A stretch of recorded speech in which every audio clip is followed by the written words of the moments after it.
పూర్ణేందు చంద్రిక స్ఫురిత చకోరక మరుగునే సాంద్రనిఘారములకు లలిత రసాల పల్లవ కాదిలై చొక్కు కోయిల సేరునే కుటజములకు అంబుజోదర దివ్య పౌరామృత చింతనామృత పాన విశేషమత్త చింతమేవి ఇతరంబు జరనేర్చు వినుత గుణశీల మాటలు వినునేలా.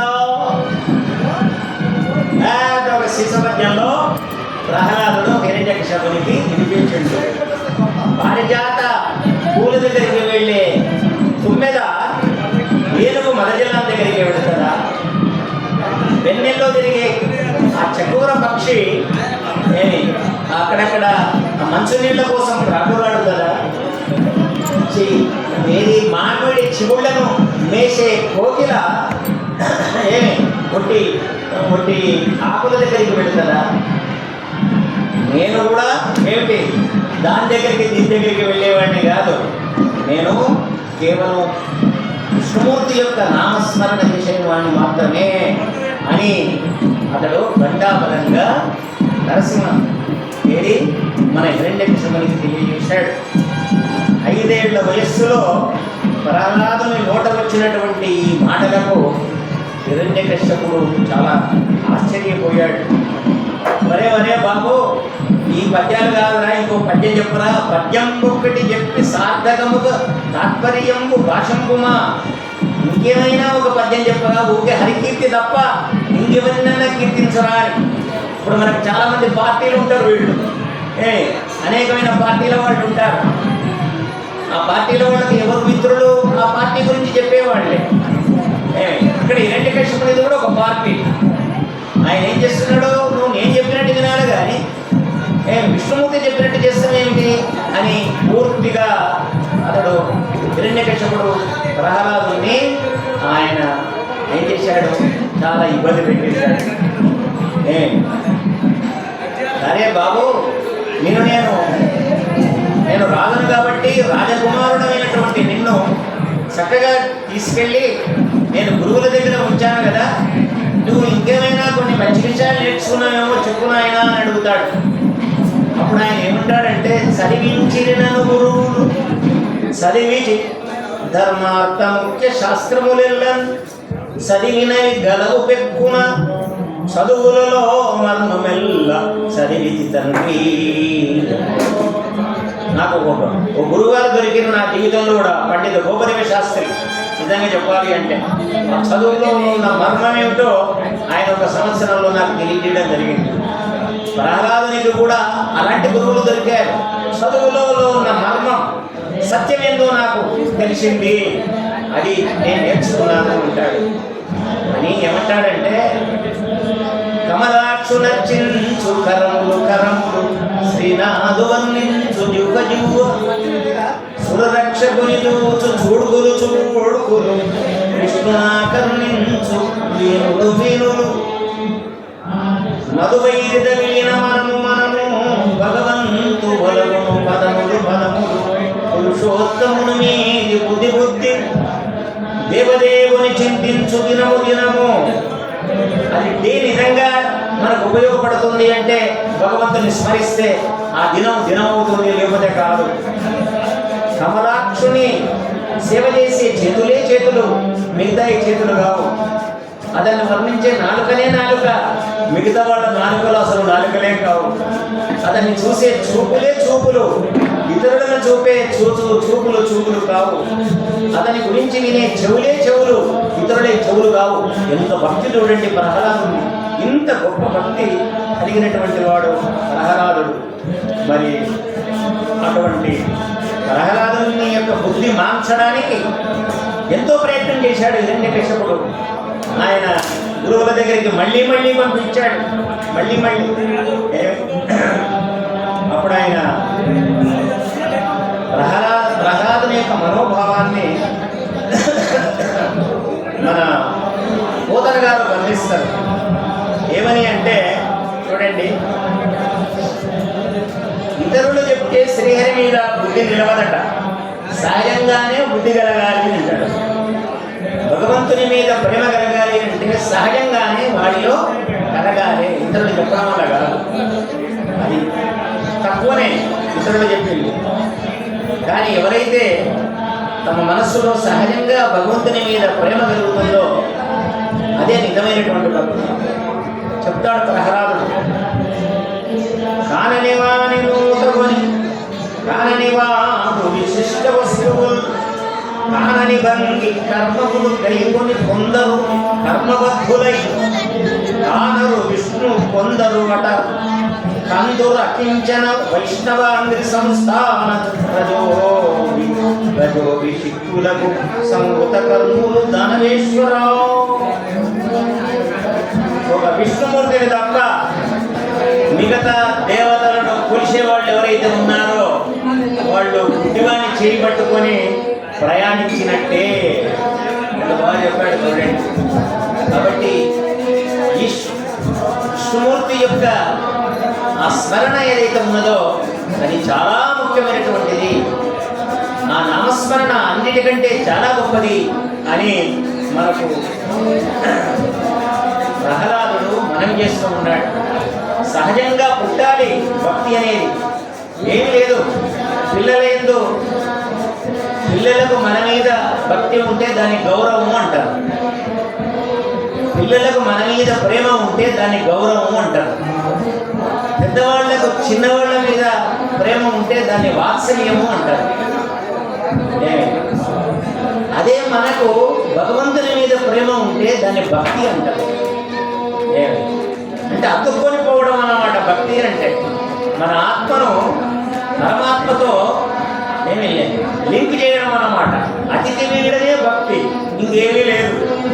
ఏమి పరమాత్మ నేను తప్ప ఇంకేమీ ప్రపంచంలో లేదు అన్న ఒక గొప్ప భావనకు రావాలి. అటువంటి భావన కలిగినటువంటి వాడు ప్రహ్లాదుడు. మరి ఎంత చెప్పినా అక్కడ ప్రహ్లాదుని పిలిచి వరేవరే నేను చెప్తే వింటలేవు, విష్ణు భక్తి మానమంటే వింటలేవు, విష్ణు నామస్మరణ మానమంటే వింటలేవు. నువ్వు 24 గంటలు విష్ణువే అయిపోయిండు. నాకు విష్ణు అంటే పడదు. ఈయన వరం కోరుకున్నాడు, ఏ మనిషి చేత కానీ ఏ జంతువు చేత కానీ నేను మరణించకూడదు అని వరం కోరుకొని వచ్చినాడు. ఎవరో హిరణ్యకశిపుడు. అందుకే విష్ణుమూర్తి ఏమయ్యాడు, నరసింహస్వామి రూపంలో వచ్చాడు. నరుని రూపంలో సింహం రూపంలో రావడానికి అది ముఖ్యమైనటువంటి కారణం అన్నమాట. జాతస్య ధ్రువం మృత్యు, పుట్టినటువంటి వానికి చావు తప్పదు, చావు తప్పకుండా వస్తుంది. కానీ ఎవరి వల్ల దేని వల్ల చావకూడదు అనే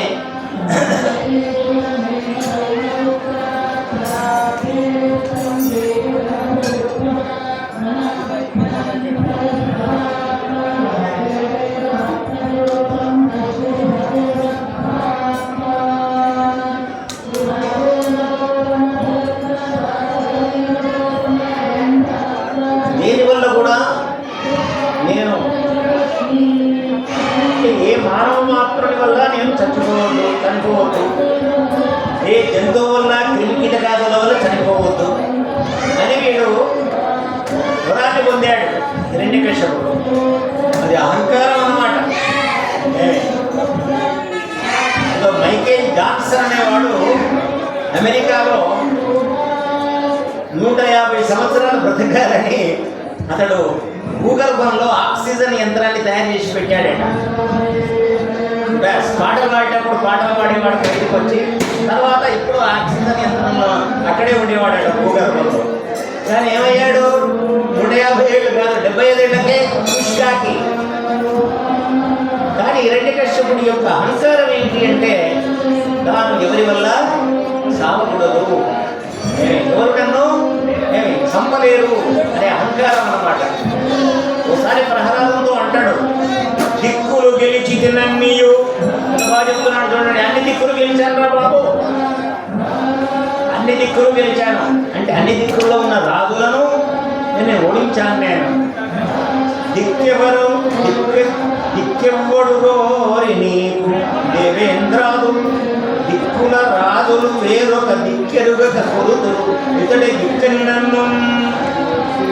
అరే స్వర్గాధిపతి అయినటువంటి ఇంద్రుడు కూడా నన్నే కొలుస్తాడు, నేనంటే భయపడతాడు, నన్ను అర్చన చేస్తాడు. నువ్వు చిన్నపిల్లాడు, నా కడుపులో పుట్టు, నేను చెప్పినట్టు తినడు. నిజంగా లోకంలో చాలా మంది ఉన్నారు, మనం ఏమంటలేం కానీ మనం చెప్తే వినని పిల్లలు చాలా మంది ఉన్నారు.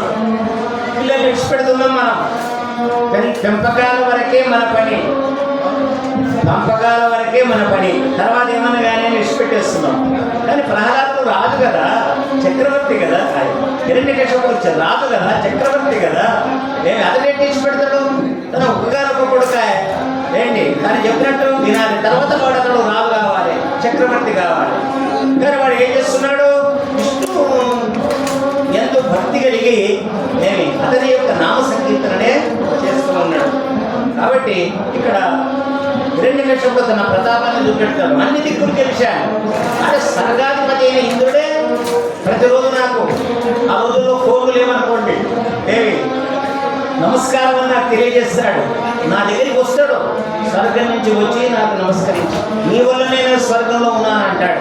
అంటే రాక్షసులకు అందరూ భయపడవలసిందే, దుర్మార్గులకు మనం భయపడం. మనం సన్మార్గులు దుర్మార్గులకు భయపడతారు లోకంలో, తప్పదది. కాబట్టి హిరణ్యకశిపుడు అందరినీ బెదిరిస్తున్నాడు, అందరినీ అదిరిస్తున్నాడు. ఈ విషయాన్ని గమనించాలి మనం. చివరికి ఏం చేశాడు? శ్రీహరి ఎక్కడ ఉన్నాడో చెప్పురా బాబు అన్నాడు. ఊరికే శ్రీహరి శ్రీహరి అంటున్నావు, ఆయన ఎక్కడ ఉన్నాడో చెప్పు అని అన్నాడు. అప్పుడు ప్రహ్లాదుడు ఏమన్నాడంటే, ఎంత బాగా చెప్పాడు చూడండి. ఇందుగలడు అందులేడని సందేహము వలదు, చక్రి సర్వోపగతుండు, ఎందెందు వెదకి చూసిన అందందే గలడు, దానవగ్రని వింటే. ఓ పిచ్చివాడా, నువ్వు ఇక్కడ ఉన్నావు, నువ్వు ఈ సింహాసనం మీద కూర్చొని విష్ణువు ఎక్కడ ఉన్నాడు అవుతున్నావు. నీకు ఒక చోటు ఉన్నది, కానీ భగవంతునికి అన్ని చోట్లు ఆయనవే, అన్ని దేశాలు ఆయనవే, అన్ని ప్రాంతాలు ఆయనవే. అణువురణీయాన్ మహతో మహీయాన్, పరమాణువులో భగవంతుడు ఎలా ఉన్నాడో ఆ విష్ణుమూర్తి బ్రహ్మాండం అంతటా ఉన్నాడు. నీవు ఏకమాత్రమే ఇక్కడ ఉన్నావు, కానీ విష్ణుమూర్తి అంతటా ఉన్నాడు, ఆ నారాయణుడు అంతటా ఉన్నాడయ్యా. ఇందు గలడందులేడని సందేహము వలదు, చక్రి సర్వోపగతుండు, ఎందెందు వెదకి చూసిన అందందే గలడు, ధనవగ్రని వింటే. నువ్వు ఎక్కడ చూస్తే అక్కడనే కనిపిస్తాడు ఓ అన్నాడు. బాగా చెప్పంటుందంటే ప్రహ్లాదుడు అంతటా విష్ణుమూర్తిని చూడగలుగుతున్నాడు. మన నరసింహస్వామిని ఇక్కడ గుడిలోనే కాదు, మన ఇంట్లో చూసుకోవాలి, మన హృదయంలో చూసుకోవాలి, ఆత్మలో చూసుకోవాలి. అది భక్తి అంటే. వీడికి వచ్చి మాత్రమే కొబ్బరికాయ కొట్టి గుడిలో డబ్బులు వేసి ప్రదక్షిణలు చేసి ప్రసాదం తీసుకొని పోతే అది భక్తి కాదు. భగవంతుణ్ణి అందు భగవంతుడు ఒకడే, అతనికి ఎన్నో నామాలు ఉండొచ్చు, ఎన్నో రూపాలు ఉండొచ్చు. అని నేను అప్పుడప్పుడు అనుకుంటా, భగవంతునికి రూపం లేదు కోపం లేదు అని. రూపం ఉంటే ఉన్నదేమో కానీ కోపం అసలు లేదు భగవంతునికి. మనమందరం ఆయనకు పిల్లలమే, సంతానమే. కాబట్టి ఇక్కడికి అందరూ వస్తారు, అన్ని రకాల వాళ్ళు వస్తారు. కుల భేదాలు లేవు, ప్రాంత భేదాలు లేవు, ఏ భేదాలు లేనట్టు స్త్రీ పురుషులు చిన్నపిల్లలు అందరూ వస్తారు. మా డాక్టర్ సాబ్ లక్ష్మీనారాయణ కూడా ఈరోజు నా ప్రసంగం విందామని ప్రత్యేకంగా ఆయన హాస్పిటల్ విడిచిపెట్టి వచ్చాడు.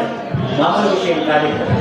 మా లక్ష్మీబాయి గారు వచ్చినారు, మా లక్ష్మక్క వచ్చింది, నా కుమారుడు రాంతి కుమార్ వచ్చారు, ఇంకా పెద్దలు వచ్చారు, చాలా మంది వచ్చినారు. ఇక్కడ నేనంటే తెలియని వాళ్ళు ఉన్నారు, నేనంటే తెలిసిన వాళ్ళు కూడా ఉన్నారు.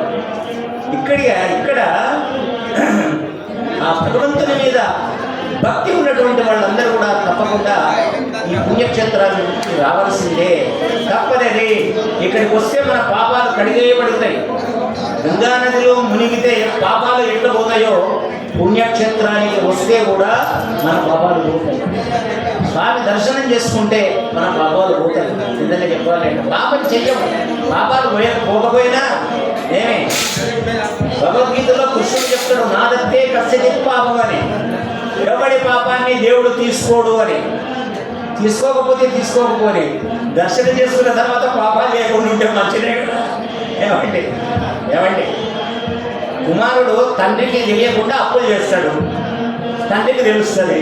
అప్పుడు తండ్రి ఏం చేస్తాడు? అప్పంతా తీర్చి, మరే జాగ్రత్త, ఇక మీద నువ్వు అప్పు చేయకు, అప్పు చేస్తే నేను శిక్షిస్తా, నీకు అప్పు తీర్చను అని చెప్తాడా లేదా? తప్పదది. లోకంలో దేవుడు కూడా అంతే. ఆయన దర్శించిన తర్వాత మనల్ని తప్పుల నుండి, పాపాల నుంచి దూరంగా ఉంచగలుగుతాడు.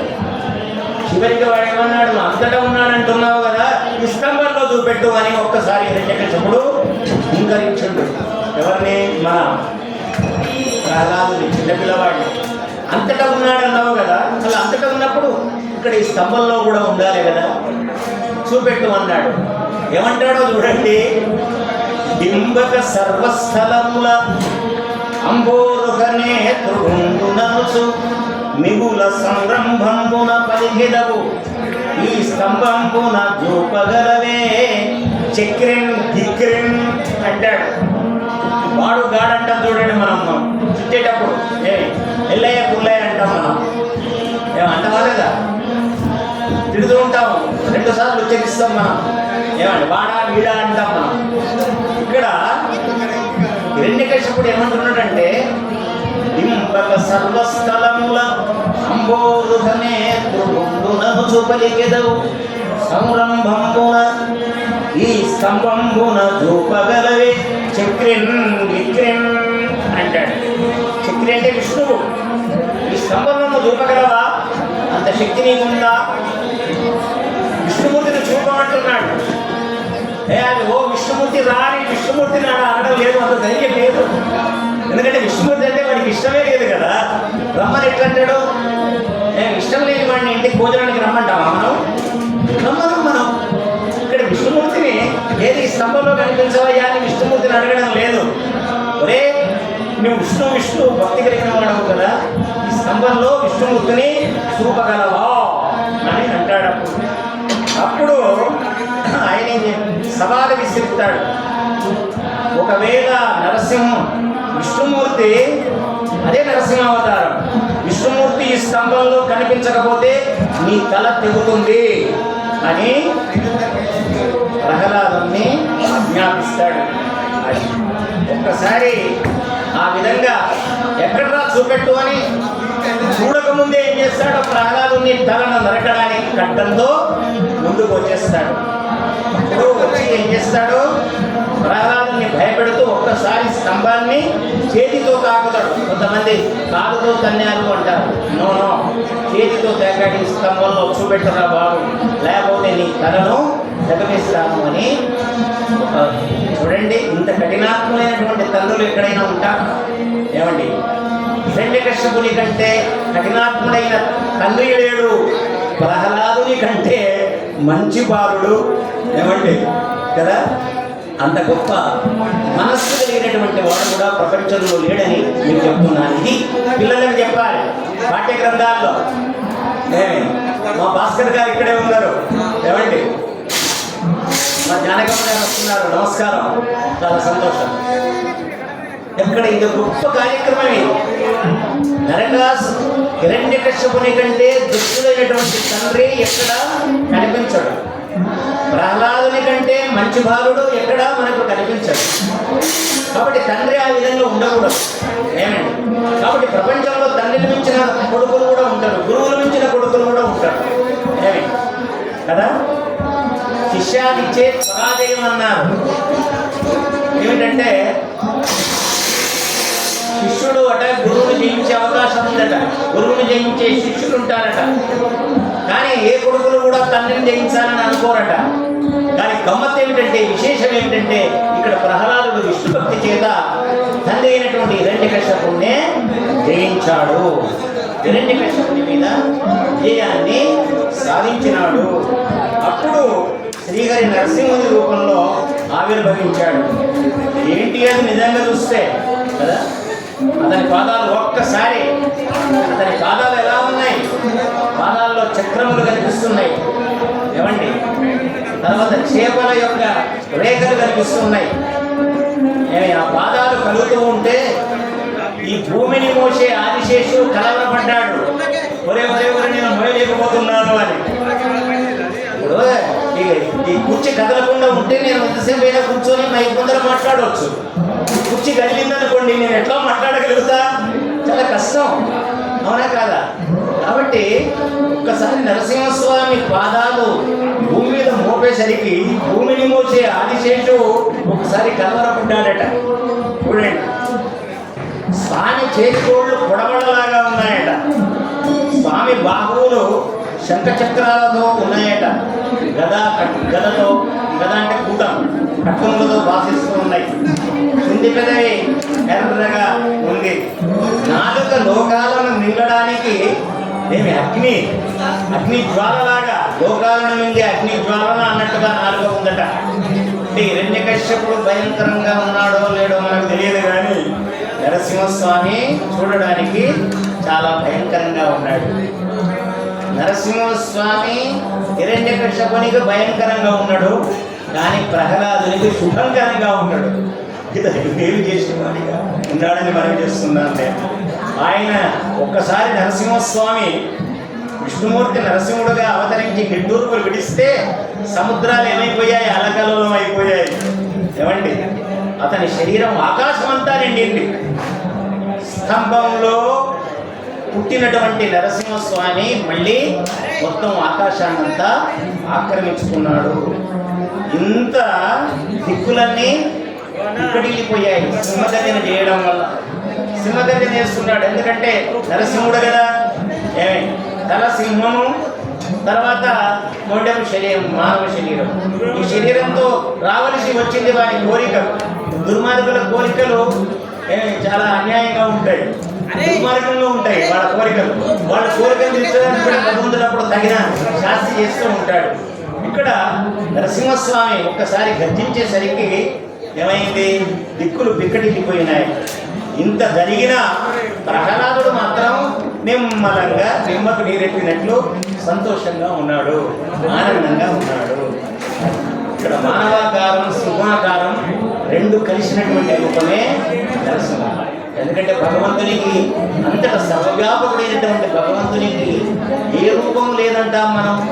అన్ని నామములు ఆయనవే, అన్ని రూపములు ఆయనవే అని మనం ఇప్పుడు తెలుసుకోవాలి. ఇద్దరికి కొద్దిసేపు యుద్ధం జరిగింది హిరణ్యకశిపునికి నరసింహస్వామికి. అప్పుడు చివరికి నరసింహస్వామి ఏం చేశాడంటే ఆ గరుడు ఏ విధంగా పామును పట్టుకుంటాడో ఆ విధంగా హిరణ్యకశిపుని ఒక్కసారి చేతితో పట్టుకున్నాడు. తన తొడల మీద అడ్డంగా వేసుకున్నాడు. తన కోళ్లతో హిరణ్యకశిపుని యొక్క బొమ్మను తీసివేసేశాడు. అయినా స్వామి యొక్క ఉగ్ర రూపం తగ్గలేదు, అది ఆయన కోపం తగ్గలేదు. అప్పుడు దేవతలందరూ ప్రార్థించారు, నో, ఎవడు ప్రార్థించిన నీ ఉగ్ర రూపాన్ని ఇక ఉపసంహరించు, చాలు, హిరణ్యకశిపుడు చచ్చిపోయాడు అని చెప్పినా నరసింహస్వామి తన యొక్క ఉగ్ర రూపాన్ని ఆయన తగ్గించలేదు, సాధించలేదు. అప్పుడు చివరికి లక్ష్మీదేవి కూడా చెప్పిందా, ఇక చాలా వచ్చిన పని అయిపోయింది, వచ్చిన పని అయిపోయినాక ఇంటికి వెళ్ళాలి కదా. ఏమండి, కాబట్టి మనం కూడా వైకుంఠానికి వెళ్ళిపోదాం చాలు అని లక్ష్మీదేవి చెప్పినా వెళ్ళేదట. చివరికి ప్రహ్లాదుడే ఏం చెప్పాడట, ఇక చాలు, ఇక చాలు, మీ ఉగ్ర రూపాన్ని ఏమండి తగ్గించు అని నరసింహస్వామిని కోరుకున్నాడు. అప్పుడు అతడు ఆ ఉగ్ర రూపాన్ని ఇచ్చినాడు. అది చివరికి అప్పుడు నరసింహస్వామి ఏం చేశాడు, నాన్న నీ కోరిక ఏమైనా ఉంటే కోరుకో అన్నాడు. చివరికి దేవతలే కదా వరాలు ఇచ్చేవాళ్ళు, నాకు కూడా అడగకుండానే వరాలు ఇచ్చేవాళ్ళు తల్లిదండ్రులు. వరహాలు ఇస్తారు, వరాలు కూడా ఇస్తారు. అడగకుండానే వరాలు ఇచ్చేవాళ్ళు తల్లిదండ్రులు, అడిగితే వరాలు ఇచ్చేవాళ్ళు గురువులు. కానీ భగవంతుడు అన్నింటికంటే గొప్ప వరాలు ఇస్తాడు. మోక్షం అనేది గొప్ప వరం అన్నమాట, ముక్తి అనేది చాలా గొప్ప వరం అన్నమాట.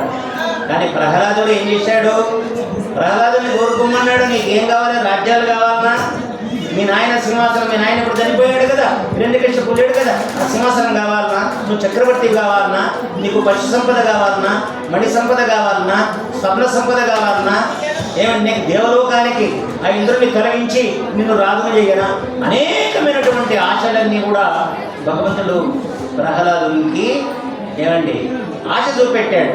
కానీ ప్రహ్లాదుడు ఏ కోరిక కోరలేదు. ఆయన ఏమన్నాడు అంటే, ఎంత గొప్పవాడు చూడండి, ఎంత గొప్పవాడు, మా నాన్నగారి యొక్క పాపాన్ని క్షమించు అన్నాడు. మరి ఇలాంటి కొడుకు ఎక్కడైనా ఉంటాడా? మా నాన్నగారు ఎంతో పాపం చేసినారు, మీ చేతులు చనిపోయారు, మరణించారు. మా నాన్నగారు చేసినటువంటి పాపం ఏదైతే ఉందో దాన్ని ఎంత గొప్పగా చూడండి. కఠోపనిషత్తు అనే ఒక ఉపనిషత్తు ఉంది. ఆ ఉపనిషత్తులో నచికేతుడు ఉంటాడు. వాడు యమాచార్యుని దగ్గరికి పోయి చదువుకుంటాడు. చదువుకున్న తర్వాత యమాచార్యుని దగ్గరికి పోతాడు. పోయి 3 రోజులు ఉపవాసం ఉంటాడు. అక్కడ 3 రోజులు ఉపవాసం ఉంటే ఆ గురువు గారు ప్రేమతో ఏమంటాడంటే, రే బాబు నువ్వు 3 వరాలు కోరుకో అంటాడు. ఆ 3 వరాల్లో ఒక వరం ఏమిటి అంటే, 3 వరాల్లో ఒక వరం, మొదటి వరం, నేను ఇంటికి పోతే మా నాన్న ఏమీ నన్ను అనకూడదు అని వరాన్ని కోరుకుంటాడు.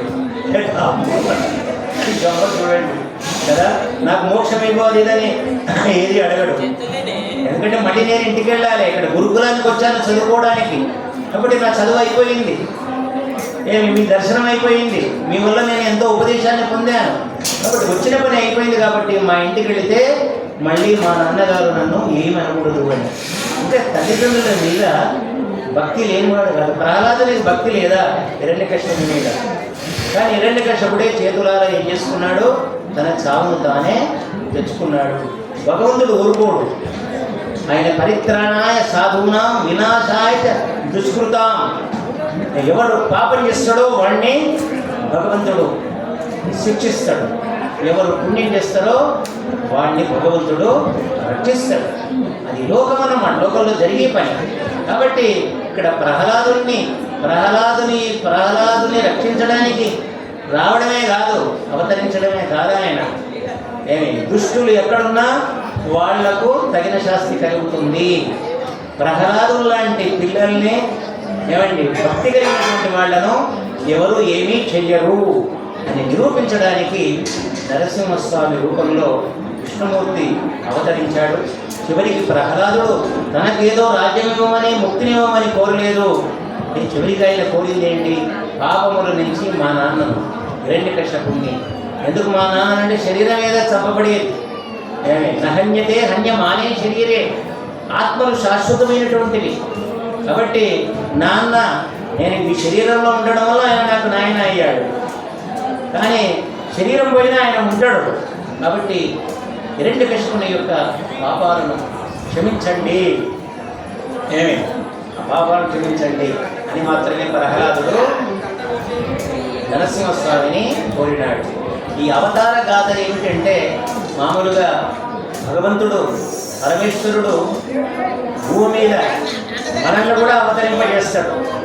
మానవుల్లో కూడా ఏమి శౌర్యం, ధైర్యం, స్థైర్యం కలిగినటువంటి వాళ్ళు ఏం చేస్తారు, దుష్ట శిక్షణ చేస్తూ ఉంటారు, శిష్టరక్షణ చేస్తూ శిష్టరక్షణ చేస్తూనే ఉంటారు.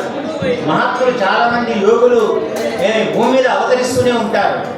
భగవంతుడు కూడా అప్పుడప్పుడు మనల్ని అవతరింపజేయడమే కాదు, తన యొక్క అవతార శక్తిని కూడా ఆయన చూపెడతాడు.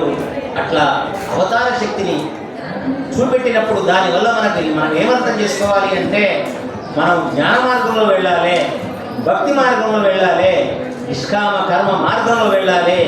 నిష్కామ కర్మ కానీ, జ్ఞానం కానీ, భక్తి కానీ ఇవి భగవంతుని చేరడానికి సరైనటువంటి మార్గములు అనే ఒక మంచి ఉపదేశాన్ని మనం పొందగలుగుతాం. ఈ ప్రహ్లాద చరిత్ర ద్వారా కూడా ఇలాంటి గొప్ప సందేశాన్ని మనం పొందాం. నిజానికి అన్నాను కదా నేను, హిరణ్యకశ్యపుని వంటి తండ్రి ఉండడు లోకంలో, ప్రహ్లాదుని వంటి కొడుకు కూడా ఉండడు. కానీ హిరణ్యకశ్యపుని లాంటి తండ్రులు ఉండకూడదు, ప్రహ్లాదుని లాంటి కుమారులు మాత్రమే ఉండాలి అని నేను మనవి చేస్తూ, ఈరోజు నాకు మా జానకమ్మ గారు చాలా మంచి అవకాశం, ఇక్కడ నాకు ఈ ఉపన్యాసం చేయడానికి చక్కని అవకాశం ఇచ్చినారు. వారికి తర్వాత భాస్కర్ గారికి, మరి ఇంకా మురళి గారికి, తర్వాత ఇక్కడ ఉన్న ఈఓ గారికి, వీళ్ళందరి దేవస్థానం పాలక మండలికి అందరికీ కూడా నేను నా కృతజ్ఞతలు ధన్యవాదాలు తెలియజేస్తూ ఓం శాంతి శాంతి శాంతి.